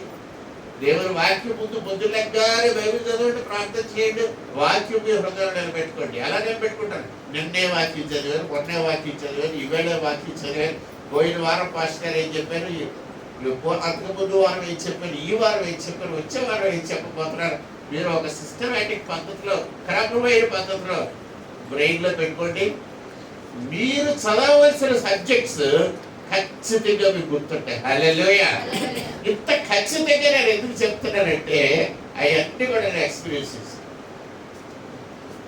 ఇవన్నీ కూడా నేను చదివాను. రకరకాల సబ్జెక్ట్స్ నేను యూనివర్సిటీలో చదివాను. అవన్నింటిలో ఎప్పుడు ఫస్ట్ ర్యాంక్లో నేను ఉండవలసిన కారణం ఏంటి? Different subjects. దానికి కారణం ఏంటంటే because I love Jesus, word of God is with me. ఆ వర్డ్ ఆఫ్ గాడ్ ఏం చేస్తుందంటే ఏ సబ్జెక్ట్స్ అడిగితే అది అనలైజ్ చేసి చూపిస్తుంది. కాబట్టి మర్చిపోవు. ఇవాటికి కూడా లెక్కలు చెప్పగలుగుతున్నాడు. ఎలాగంటే సైన్స్ చెప్పగలుగుతున్నాడు, ఫిజిక్స్ చెప్పగలుగుతున్నాడు, కెమిస్ట్రీ చెప్పగలుగుతున్నాడు, బాటనీ చెప్తారు, జువాలజీ చెప్తారు, ఎకనామిక్స్ చెప్తారు, పాలిటిక్స్ చెప్తారు, హిస్టరీ చెప్తారు, లా చెప్తారు, ఇంగ్లీష్ చెప్తారు, గ్రామర్ చెప్తారు, తెలుగు గ్రామర్ చెప్తారు. దానికి కారణం వాక్యం మనసులో ఉండబెట్టి. మీకు కూడా అంతే, వాక్యాన్ని గుర్తుపెట్టుకోండి. You will remember all other subject. Hallelujah. కాబట్టి సమరయ స్త్రీ స్టెప్ బై స్టెప్ ప్రభు దగ్గరికి వచ్చింది. ఒకప్పుడు యూదుడు నీ దగ్గర సంబంధం లేదని, తర్వాత నువ్వు చాలా గొప్పడు, తర్వాత నువ్వు ప్రవక్త, తర్వాత ఏమంటే నువ్వు క్రీస్తు, నువ్వు మెస్సయ్య కాడా ఆఖరికి you are the messiah of God.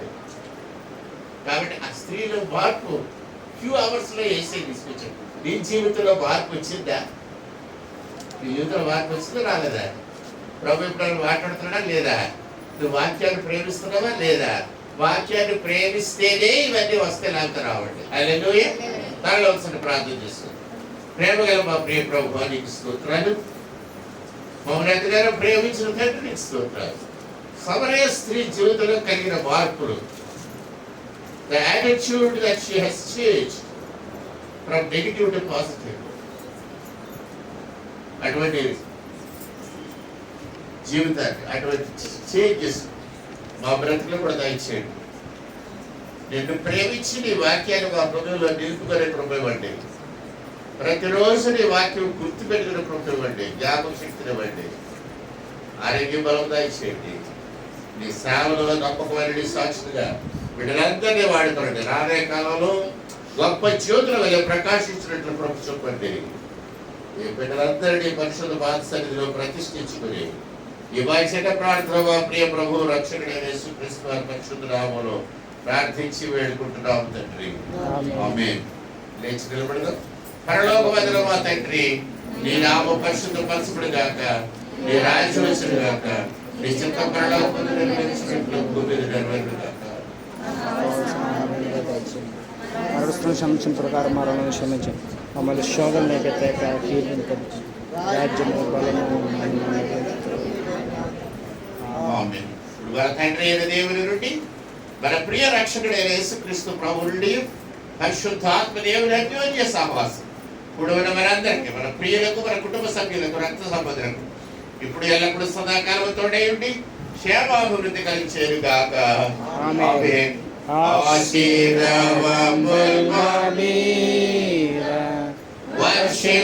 వర్షింపచేయుమీశా, ఆశతో నమ్మియున్నాము,